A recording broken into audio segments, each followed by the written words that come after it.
రైతు సోదరులకు నమస్కారాలు. నేను వెల్కమ్ ప్రతినిధి, నా పేరు బి విజయ్ సాగర్. మనము ఈరోజు హైబ్రిడ్ మిర్చి రకము 3485 వెల్కమ్ వాళ్ళది. మన రైతు వచ్చాడు, ఎలా వచ్చిందో తెలుసుకుందాం. ఎక్కడి నుంచి వచ్చారు సార్ మీరు? మేము భీమపాలెం మేడుకుంటూరు మండలం అండి. ఓకే, పేరు జిల్లా అండి, బి అంకంరావు అండి. బిఎన్కమ్రావు. మీకు ఇప్పుడు 3485 వెల్కమ్ వల్ల హైబ్రిడ్ మిరప ఎలా అనిపించింది? బాగుందండి. 35 దాకా దిగుబడి వచ్చేటట్టుందండి. ఓకే, వాటర్ అందలేదు దీనికి, ఇంకా వాటర్ అంతే ఇంకా బాగా వచ్చేటట్టుందండి దిగుబడి. ఓకే, మీకు ఓవరాల్ గా పంట ఎలా అనిపించింది? పంట నెంబర్ 1 అండి. ఇప్పుడు ఈ ఎండుమిర్చి ఎలా అనిపించింది? ఎండుమిర్చి కూడా బాగుందండి, క్వాలిటీ కానీ రంగు కానీ అన్ని బాగున్నాయండి. ఓకే, మీకు ఈ లక్షణాలు చూస్తే ఇప్పుడు మీకు బొబ్బరకి ఎలా అనిపించింది? బొబ్బర కానీ నల్లి కానీ బాగా తట్టుకునే వెరైటీగా ఉందండి.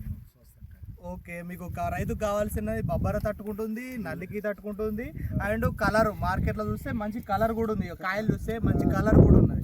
రైతుకి ఇంతకంటే ఏం కావాలి? వేసుకునే వెరైటీ అండి. వెల్కమ్ వాళ్ళది 3485 ప్రతి ఒక్క రైతు వేసుకోవాలని కోరుచు. మీ పేరు, మీ విలేజ్ మళ్ళీ చెప్పండి అన్న. భీమపాలెం మేడుకుంటూరు మండలం, గుంటూరు జిల్లా. ఓకే, మీ పేరు? అంకంరావు. ఇది ఏం వెరైటీ? 3485 వెల్కమ్ సీడ్స్ 3485 అనే రకం. వెల్కమ్ సీడ్స్ 3485 వెరైటీ అండి, బాగుందండి. ఓకే, ధన్యవాదాలు. తేజ వెరైటీలు కలుస్తాయి.